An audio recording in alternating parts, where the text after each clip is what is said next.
नमस्कार, मैं lucky वाजनी ready for success के इस प्लेटफॉर्म पर आपका स्वागत करता हूं। आज से मैं अपकमिंग परीक्षाओं के लिए अपकमिंग जो एग्जाम्स हमारे कॉम्पिटिटिव एग्जाम्स आने वाले हैं उन सभी परीक्षाओं को ध्यान में रखते हुए, चाहे वो वनडे एग्जाम हो या फिर वो कोई हाई लेवल कॉम्पिटिटिव एग्जाम हो, उसकी तैयारी के लिए मैं आज से एक एक करके सारे सब्जेक्ट को कवर कराने की कोशिश करूंगा और आपका साथ रहा तो मैं एक एक करके सारे सब्जेक्ट आपके पूरे कराऊंगा जितने भी कॉम्पिटिटिव एग्जाम के लिए जरूरी होंगे।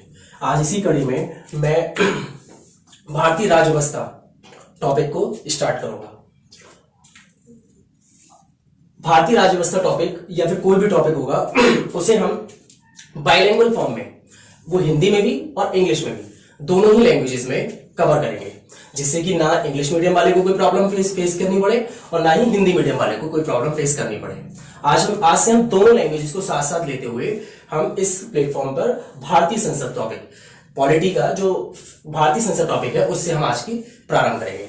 भारतीय संसद टॉपिक को स्टार्ट करने की वजह यह भी थी कि भारतीय संसद एक और ऐसा टॉपिक है जिससे एग्जाम अक्सर अच्छी खासी क्वेश्चन डिमांड कर लेता है। तो आज हम भारतीय राज्य व्यवस्था टॉपिक की, इंडियन पॉलिटी की शुरुआत जो हम करेंगे वो भारतीय संसद टॉपिक के साथ करेंगे। देखिए, भारतीय संसद जो हमारे संविधान में इस व्यवस्था को रखा गया, हमारे देश में इस व्यवस्था को शुरू किया गया, तो इस व्यवस्था को जो शुरू किया गया, इस व्यवस्था को जो लिया गया वो ब्रिटेन से लिया गया। भारतीय संसद व्यवस्था को ब्रिटेन से लिया गया। ब्रिटेन में द्विसदनात्मक व्यवस्था थी, मतलब वहां पे भी दो सदन हुआ करते थे। तो उसी सदन से इंस्पायर होकर, उसी सदन को देखते हुए हमारे संविधान के जो संविधानविद जितने भी रहे, डॉक्टर बी आर अम्बेडकर, के एम मुंशी और +5 टोटल 7 थे ये, उन्होंने जब पूरा संविधान तैयार किया तो भारत में द्विसदनात्मक संसद व्यवस्था को प्रेफर किया, जैसे ब्रिटेन में हुआ करती थी। तो इस व्यवस्था को ब्रिटेन से कॉपी करके उन्होंने भारत में अप्लाई किया। क्या थे भारतीय संसद व्यवस्था? भारतीय संसद व्यवस्था को उन्होंने 3 पार्ट में डिवाइड किया। उन्होंने भारतीय संसद यानी कि पार्लियामेंट को, भारतीय संसद पार्लियामेंट को upper house, lower house and president, in 3 part में डिवाइड किया। मतलब भारतीय पार्लियामेंट जो बनेगी, पार्लियामेंट 3 चीजों से मिलकर बनेगी। पार्लियामेंट में अपर हाउस यानी कि राज्यसभा होगा, लोअर हाउस यानी कि लोकसभा होगा, फिर प्रेसिडेंट यानी कि राष्ट्रपति होगा। भारतीय संसद, इसका जो बात आती है संविधान में, संविधान के आर्टिकल 79, संविधान के कॉन्स्टिट्यूशन के, हमारे इंडियन कॉन्स्टिट्यूशन के आर्टिकल 79 में भारतीय संसद व्यवस्था के बारे में बताया गया है। उसी व्यवस्था में अपर हाउस को आर्टिकल 80 में, लोअर हाउस को आर्टिकल 81 में एंड प्रेसिडेंट को आर्टिकल 52 में जगह दी गई है। इसका वर्णन जो है इसमें किया गया है। राज्यसभा, आज हम एक एक करके हम राज्यसभा, लोकसभा, राष्ट्रपति तीनों के बारे में डिटेल से भारतीय संसद को समझने का प्रयास करेंगे। इसी सीरीज में सबसे पहले हम राज्यसभा को समझने का प्रयास करेंगे कि राज्यसभा क्या है। आज के इस लेक्चर में पूरी तरह से हम राज्यसभा को ही प्रिफर करके आज पूरा लेक्चर हम इसी वाला पहला लेक्चर तैयार करेंगे। राज्यसभा के बारे में हम आपको बताते हैं कि राज्यसभा, जिसको इंग्लिश में अपर हाउस कहते हैं, इसको संविधान के आर्टिकल 80 में राज्यसभा का वर्णन किया गया है।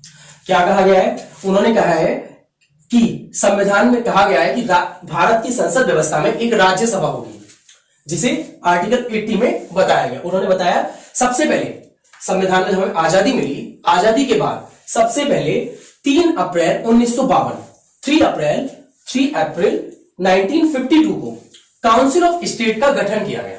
सबसे पहले 3 अप्रैल 1952 को काउंसिल ऑफ स्टेट का गठन किया गया। काउंसिल ऑफ स्टेट की प्रथम बैठक 13 मई 1952, 13 मई 1952 को पहली मीटिंग इस काउंसिल ऑफ स्टेट की गई। उसी के बाद प्रथम बैठक जब हो गई, उसके बाद 23 अगस्त 1954 यानी कि 23 अगस्त 1954 को काउंसिल ऑफ स्टेट, जो तक काउंसिल ऑफ स्टेट हुआ करती थी, उसका नाम बदलकर राज्यसभा कर दिया गया। मतलब राज्यों की एक सभा, एक ऐसी सभा जो स्टेट से मिलकर तैयार की जाएगी, ऐसी सभा का इसका गठन किया गया, राज्यसभा का गठन किया गया। अब बात आती है कि राज्यसभा में इसका नाम, ये इंपोर्टेंट है, ध्यान रखना कि 23 अगस्त 1954 को काउंसिल ऑफ स्टेट का नाम बदल के राज्यसभा कर दिया गया। राज्यसभा में टोटल सदस्य कितने होते हैं? राज्यसभा ये टोटल 250 मेंबर से मिलकर तैयार बनी होती है। पूरी तैयार की किससे है? ये 250 मेंबर से मिलकर राज्यसभा पूरी बनती है, जिसमें 238 मेंबर तो वो होते हैं जो राज्यों से मतलब स्टेट से, संघ शासित प्रदेश यानी यूनियन टेरिटोरीज से सिलेक्ट होके जाते हैं। इनका निर्वाचन जनसंख्या प्रतिनिधित्व के आधार पर किया जाता है। इनके निर्वाचन में जनसंख्या को ध्यान में रखा जाता है, मतलब जिस प्रदेश की जनसंख्या जितनी होगी उसी के रेशियो के आधार पर, उसी के अनुपात के आधार पर इसमें 238 सदस्यों का चुनाव किया जाएगा। ये राज्यों से भी और संघ शासित प्रदेशों से भी होंगे। जैसे हमारी यूपी की पॉपुलेशन सबसे ज्यादा है, तो यूपी से अनुपातिक एक पद यानी रेशियो के आधार पर, पॉपुलेशन के रेशियो के बेस पर 31st मेंबर्स को हम राज्यसभा में, हमारी 31st मेंबर यूपी से, उत्तर प्रदेश से पहुंचते हैं। इसी तरह से संघ शासित प्रदेश, अब संघ शासित प्रदेश से पहुंचने का क्या तरीका होगा, तो संघ शासित प्रदेश से सदस्य पहुंचने का जो तरीका होता है वो ये होता है, उसको पार्लियामेंट एक विधि बनाकर, एक रूल बनाकर तैयार करती है। पार्लियामेंट रूल के अकॉर्डिंग संघ शासित प्रदेशों से सदस्यों को राज्यसभा में भेजा जाता है। तो 238 मेंबर्स कौन होते हैं, वो होते हैं जो राज्यों से और संघ शासित प्रदेशों से राज्यसभा में पहुंचते हैं। इसी के साथ 12 मेंबर्स वो होंगे जो कला, संस्कृति, साहित्य, समाज सेवा इन क्षेत्रों से राज्यसभा में पहुंचते हैं। ये 12 मेंबर्स, इनका जो चुनाव किया जाएगा, इनका जो सिलेक्ट किया जाएगा वो डायरेक्ट प्रेसिडेंट के द्वारा किया जाता है। इसको कौन चुनता है, इसको प्रेसिडेंट के द्वारा डायरेक्ट चुना जाता है। अब 12 मेंबर्स प्रेसिडेंट के द्वारा क्यों चुने जाते हैं, तो इसके पीछे भी एक लॉजिक है। ये लॉजिक ये है कि ये वो सदस्य होते हैं जो कला, संस्कृति, समाज सेवा, साहित्य में एक इंपोर्टेंस रखते हैं, लेकिन राजनीति में इंटरेस्ट नहीं रखते हैं। अब अगर इस फील्ड का डेवलपमेंट होना है, तो इस फील्ड में डेवलपमेंट के लिए ऐसे लोगों का राजनीति में आना बहुत जरूरी है जो इस क्षेत्र के विकास में अपना सहयोग दें, लेकिन वो राजनीति में आना नहीं चाहते। लेकिन यही वजह है कि प्रेसिडेंट ऐसे 12 मेंबर्स को सिलेक्ट करता है जो राजनीति में नहीं आना चाहते, लेकिन देश के विकास के लिए, इंडिया के डेवलपमेंट के लिए, कंट्री के डेवलपमेंट के लिए इन 12 लोगों का योगदान का होना बहुत जरूरी है। यही कारण है कि प्रेसिडेंट इन 12 मेंबर्स को सिलेक्ट करता है। जैसे आप देख सकते हैं, आपने देखा होगा अक्सर कि जैसे जया बच्चन जी हैं, रेखा जी हैं, सचिन तेंदुलकर जी हैं, तो रेखा जी और जया बच्चन जी कहां से हो गए, ये बॉलीवुड से हो गए दोनों। इसी तरह से सचिन तेंदुलकर जी, ये सचिन तेंदुलकर खेल वाले क्षेत्र से हो गए, कला, संस्कृति, साहित्य, समाज सेवा हमने बोला, यहाँ पे आप एक खेल भी ऐड कर सकते हैं कि ये खेल वाले क्षेत्र से हो गए। तो अब सचिन तेंदुलकर जी पहुंचेंगे राज्यसभा में, तो वो क्या करेंगे, वो क्रिकेट से रिलेटेड जो भी प्रॉब्लम्स हैं या खेल से संबंधित जो भी प्रॉब्लम्स हैं या इनफैक्ट देश से संबंधित जो भी समस्याएं हैं उनको राज्यसभा में बात अपनी रख सकते हैं। तो यही कारण है कि प्रेसिडेंट द्वारा उन 12 मेंबर्स को भी राज्यसभा में जगह दी जाती है जो इन क्षेत्रों से संबंधित होते हैं। अलग से इंपोर्टेंट वनडे एग्जाम में पूछ लिया जाता है कि राज्यसभा में राष्ट्रपति द्वारा कितने सदस्यों को चुना जाता है, 12 सदस्यों को, 12 मेंबर्स को सिलेक्ट किया जाता है।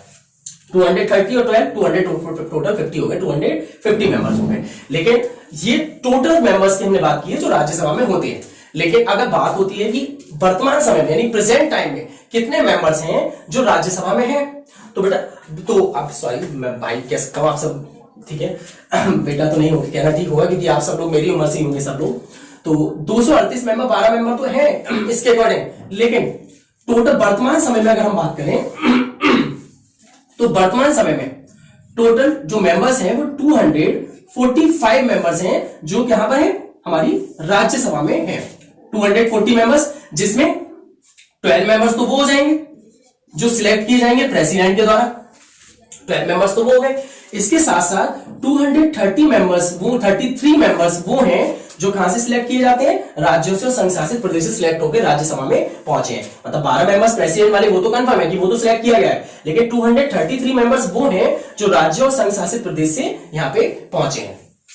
ठीक है, अब आगे देखते हैं इसका जो चेयरपर्सन होता है वो कौन होता है, राज्यसभा के चेयरपर्सन यानी कि सभापति जो होते हैं वो कौन होते हैं। तो राज्यसभा के जो सभापति होते हैं वो उपराष्ट्रपति होते हैं। मतलब उपराष्ट्रपति जो होंगे वो चेयरपर्सन होंगे राज्यसभा के। वर्तमान समय में हमारे कौन है, प्रेजेंट में जो हमारे चेयरपर्सन है वो है एम वेंकैया नायडू। एम वेंकैया नायडू वर्तमान समय में हमारे चेयरपर्सन है। अब अधिवेशन की बात करते हैं, सेशन की बात। एक साल के अंदर राज्यसभा में जो सेशन किए जाते हैं वो 2 अधिवेशन किए जाते हैं।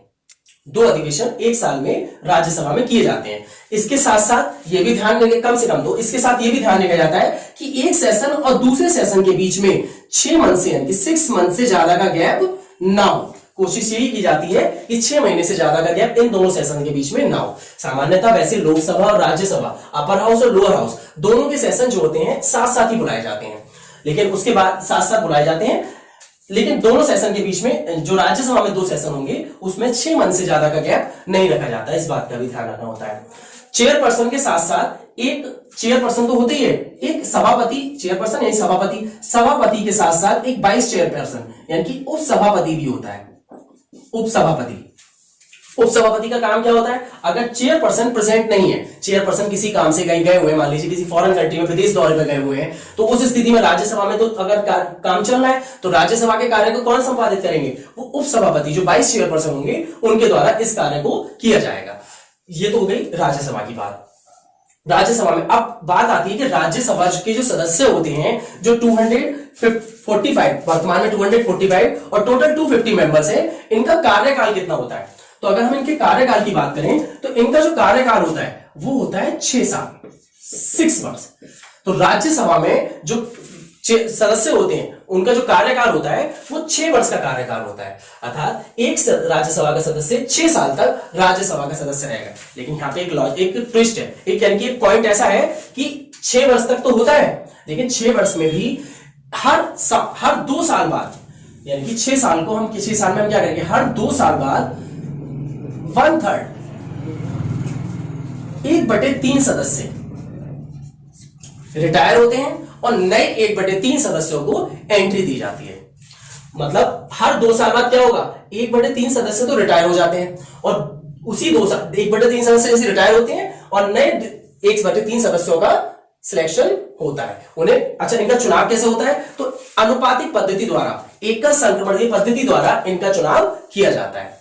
किस तरह, अब ये आप समझ में थोड़ा लग रहा होगा आपको कि किस तरह से होता है। आपको ध्यान होगा कि पहले हमारे पास एक पेंसिल आती थी, 5 रुपए वाली पेंसिल हम खरीदते थे, उसमें क्या होता था, निब होती थी, हम निब निकालते थे और फिर दूसरी पीछे से लगाई जाती थी निब, फिर यहां से निकालते थे फिर पीछे से लगाई जाती थी, उसमें क्या होता था। लेकिन यहाँ पे क्या है, ये वाली निब निकाल, उस पेंसिल में क्या होता था, ये पेंसिल की निब निकाल के हम पीछे लगा देते थे। लेकिन यहाँ पे क्या होता है, आगे से निब निकलती जा रही है और पीछे से नई निब आती जा रही है, यानी कि नए सदस्य, आगे से सदस्य जाते जा रहे हैं, रिटायर होते जा रहे हैं और पीछे से नए सदस्य एंटर किए जा रहे हैं। तो राज्यसभा में यही होता है कि हर 2 साल बाद 1/3 सदस्य क्या होते हैं, रिटायर होते हैं और नए 2 साल 1/3 सदस्य आते आते।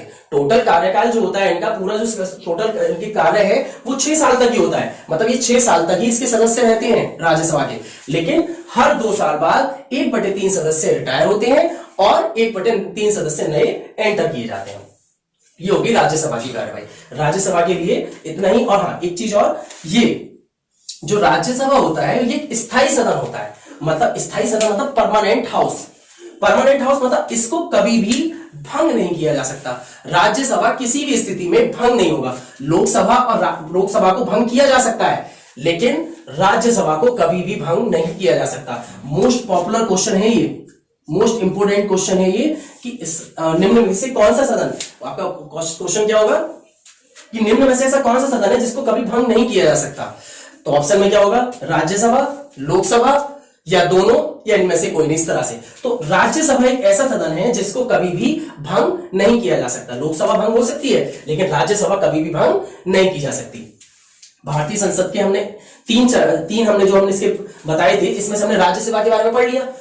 अब राज्यसभा, लोकसभा और राष्ट्रपति, भारतीय संसद 3 चीजों से मिलकर बनी थी। अब हम अगली वीडियो में हम लोकसभा के